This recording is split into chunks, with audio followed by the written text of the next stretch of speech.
Now students, in this question we are given a slide wire bridge in which we have the balance point.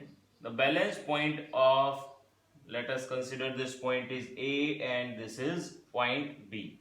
The balance point is found to be 39.5 centimeter from A.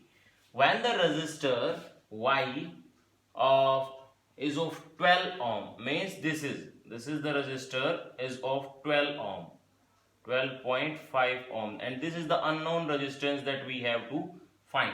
Okay, so first of all you have to find the resistance of X. Second thing is why the connection made up of thick copper strip. These are the connection that are joined to the thick copper strip. Why? The second question, these thick copper strips are used to minimizing the extra resistance that are not account or do not calculated by our Wheatstone bridge और slide wire bridge calculation. Okay, means देखो ये जो thick copper की strip है, इनका जो resistance है, जो भी कनेक्शन रेजिस्टेंस है, उस रेजिस्टेंस को हम बेसिकली नेग्लेक्ट करके चलते हैं. That's why because copper is a best conductor और ऊपर से उसकी थिक मोटी परत, मोटी स्ट्रिप ली जाती है. एरिया इंक्रीज करने से तो ऑटोमेटिकली रेजिस्टेंस डिक्रीज हो जाता है. तो एक तो बेटर कंडक्टर है, ऊपर से हमने एरिया भी इनका इंक्रीज कर दिया, तो ये रेजिस्टेंस बिल्कुल मिनिमम देगा. वो रेजिस्टेंस हमारे कैलकुलेशंस के अंदर कोई इफेक्ट क्रिएट नहीं करेगा. ओके, अब देखें पहले, बिकॉज ये 39.5 लेंथ है, तो ये बाकी की लेंथ कितनी रह गई? 60.5. नाउ जो चीजें गिवन दे रखी है हमें इस क्वेश्चन के अंदर, जो गिवन है वो लिख लेते हैं एक बार. देखो अगर मैं इसको व्हीटस्टोन ब्रिज के साथ कंपैरिजन करवाऊं तो ये देखो मैं छोटा सा बना रहा हूं यहाँ पे, ऐसा व्हीटस्टोन ब्रिज. ओके, इसमें इस ब्रांच में रेजिस्टेंस P होता था, इसमें Q लेते थे, इसमें R, इसमें S, ऐसा PQRS. बीच वाले में गैल्वेनोमीटर होता था और इस वाले ब्रांच में हम एक पोटेंशियल का सोर्स कनेक्ट करते थे. ओके, सेम कनेक्शंस क्या यहाँ पे भी हो रहे हैं, है ना, बिल्कुल सेम. PQR रेजिस्टेंस जो है वो इस वायर का, बिकॉज ये वायर एक रेजिस्टिव वायर ली जाती है, कांस्टेंट और मैंगनीन का mixture. Okay, so R is this, S is this. And देखिए जब हमने इसको सोल्व करने के लिए, जब हमने थ्योरी लेक्चर्स के अंदर स्लाइड वायर ब्रिज पढ़ा था, तो अननोन रेजिस्टेंस फाइंड करने का जो तरीका था, जो हमने निकाला था, वो क्या था? 100 minus L by L. 100 minus L is what? 60.5 by L is what? 39.5 into the given resistance which is 12.5. Okay, so after calculating this value we will get 8.16 ohm. This is the answer of first problem, that is the value of 8.16 ohm. This is the value of our unknown resistance. Okay, now for second question, second part, why the connections are made up of thick copper strip.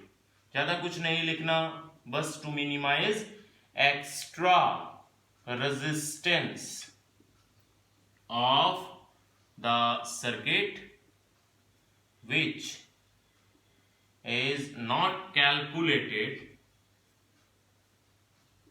in our observation. That's why हम इसको कम से कम resistance वाली connections provide करवाते हैं. Now in third part we have determine the balance point of the bridge if the X and Y are interchange. मतलब इनको हम अगर इंटरचेंज कर दें, 8.16 ओम को यहाँ पे लगा दें और 12.5 ओम को यहाँ पे लगा दें, अब क्या होगा? बैलेंस पॉइंट तो अब भी हमें दोबारा से ऐसे करके ढूंढना पड़ेगा. बट अब अगर हम in reverse connection, third part, देखो अगेन होता क्या था? P by Q R by S, ऐसे P by Q R by S, और R क्या होता था? L length of wire. This is what? 100 minus L length of wire. ऐसे ऐसे करते थे, सीधा लिख दिया मैंने। P क्या है, ये यहां पे अगर P की जगह पे आप क्या रखो 8.16 एंड Q की जगह अब 12.5 रखो, तो जब L निकाल के लाओगे तो ये 100% L की वैल्यू आपकी 60.5 निकल के आएगी सेंटीमीटर। ओके, मतलब जब आप इन रेजिस्टेंस की पोजीशंस रिवर्स कर दोगे तो ये जो L लेंथ है ना, ये 60.5, ये L लेंथ अब यहां पे आएगी, 39.5 रिमेनिंग पार्ट बचेगा। नाउ ये 3 क्वेश्चंस तो हुए सोल्व। अब एक और छोटी सी चीज दे रखी है कि अगर आप गैल्वेनोमीटर और सेल की पोजीशन रिवर्स कर दे, गैल्वेनोमीटर यहां लगा दें और सेल इनकी पोजीशन से रिवर्स कर दे, तो अब क्या होगा।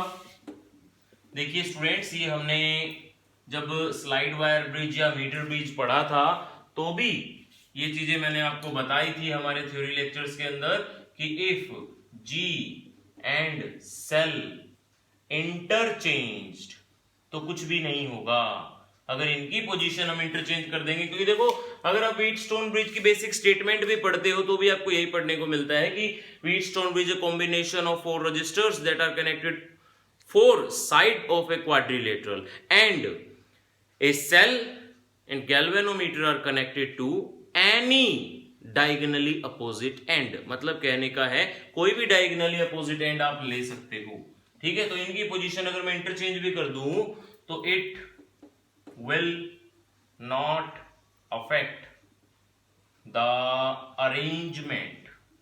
मतलब कहने का है that is the null deflection now is also at the same point. Okay, अभी भी नल डिफ्लेक्शन उसी पॉइंट पे रहेगा, at the same point where 39.5 और 60.5 जैसे पहले था वैसे ही रहेगा। Okay students, thank you.